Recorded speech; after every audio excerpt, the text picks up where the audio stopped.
अदालत में उस दिन माहौल बेहद तनावपूर्ण था।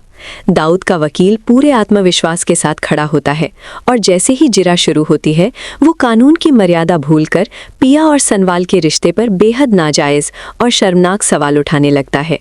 वो बार बार ये साबित करने की कोशिश करता है कि पिया एक बदचलन लड़की है जिसने अपनी मासूमियत का नकाब पहन रखा है। हर सवाल पिया के दिल पर हथौड़े की तरह गिरता है। पूरी अदालत के सामने उसकी इज्जत को तार-तार किया जा रहा होता है। पिया की आंखों से आंसू रुकने का नाम नहीं लेते। वो शर्म और बेबसी से पानी पानी हो जाती है। कोर्ट की कार्यवाही खत्म होते ही पिया टूटे हुए कदमों से घर लौटती है। घर पहुंचते ही वो अपने अब्बू असलम साहब के गले लगकर फूट फूट कर रो पड़ती है।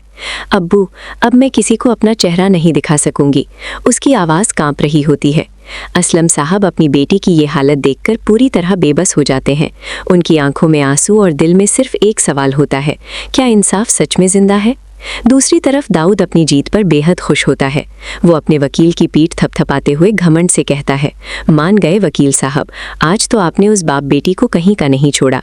अब वो किसी को मुंह दिखाने लायक नहीं रहे।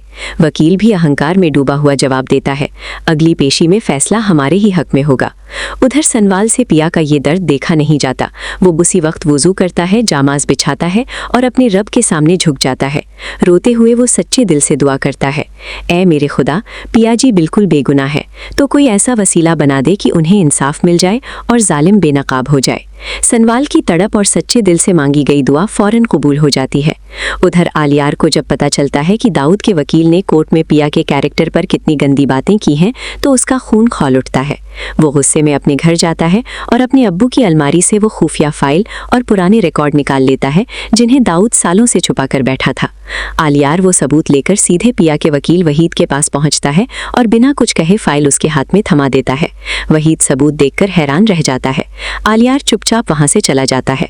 वहीद तुरंत सनवाल को कॉल करता है और खुशखबरी देता है, आलियार ने अपने अब्बू के खिलाफ सारे सबूत दे दिए हैं। सनवाल भागते हुए पिया के पास पहुंचता है और कहता है, पिया जी अब रोना बंद कीजिए, कल हम ये केस जीत जाएंगे। असलम साहब की आंखों में भी उम्मीद की चमक लौट आती है। अगले दिन फाइनल हियरिंग होती है। दाऊद का वकील पूरे कॉन्फिडेंस के साथ कोर्ट में खड़ा होता है। उसे भरोसा होता है कि अपने पिछले 99 केसों की तरह ये केस भी वो जीत जाएगा। लेकिन तभी वकील वहीद आलियार द्वारा दिए गए डॉक्यूमेंट्स जज साहब के सामने पेश कर देता है।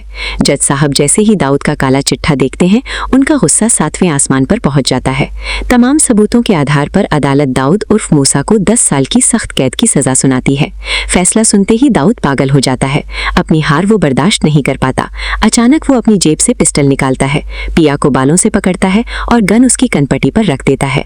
कोर्ट में भगदड़ मच जाती है। दाऊद चिल्लाता है, अगर किसी ने मुझे रोकने की कोशिश की तो मैं इसे जान से मार दूंगा। सनवाल बिना अपनी जान की परवाह किए चीते की तरह दाऊद पर झपटता है और उसका हाथ पकड़ लेता है। दोनों में जबरदस्त छीना झपटी होती है। अचानक धाड़, गोली चल जाती है। सनवाल के सीने से खून का फव्वारा फूट पड़ता है। वो जमीन पर गिर जाता है। मौका मिलते ही पुलिस दाऊद को दबोच लेती है और हथकड़ी पहना देती है। पिया चीखती हुई सनवाल के पास पहुंचती है। सनवाल खून से लथपथ पड़ा होता है। उसे तुरंत एम्बुलेंस में डालकर अस्पताल ले जाया जाता है। आलियार भी खबर मिलते ही अस्पताल पहुंच जाता है। डॉक्टर सनवाल को आईसीयू में ले जाते हैं और बाहर आकर कहते हैं, गोली दिल के बहुत करीब लगी है, पेशेंट की हालत बेहद क्रिटिकल है। कुछ देर बाद सनवाल को थोड़ा होश आता है। वो पिया और असलम साहब को पास बुलाता है। लड़खड़ाती आवाज में वो पिया का हाथ आलियार के हाथ में देने की कोशिश करता है। पिया, आलियार अच्छा लड़का है, उसे अपनी गलती का पछतावा है। मेरे पास वक्त बहुत कम है, तुम आलियार से निकाह कर लो। असलम साहब आंसू भरी आंखों से सनवार की आखिरी ख्वाहिश मान लेते हैं और मौलवी साहब को बुलाने का फैसला करते हैं। तो दोस्तों, कहानी एक बेहद बड़े मोड़ पर आ खड़ी हुई है। क्या सनवाल जिंदा रहेगा या उसकी मोहब्बत अधूरी रह जाएगी? क्या पिया अपने सामने मरती मोहब्बत देखकर आलियार से निकाह कर लेगी या फिर किस्मत कोई नया खेल खेलेगी और ससी सनवाल दोबारा एक हो जाएंगे? इन सभी सवालों के जवाब जानने के लिए जुड़े रहिए ड्रामा अपडेट 1 के साथ, ताकि आप इस कहानी का क्लाइमैक्स मिस ना करें।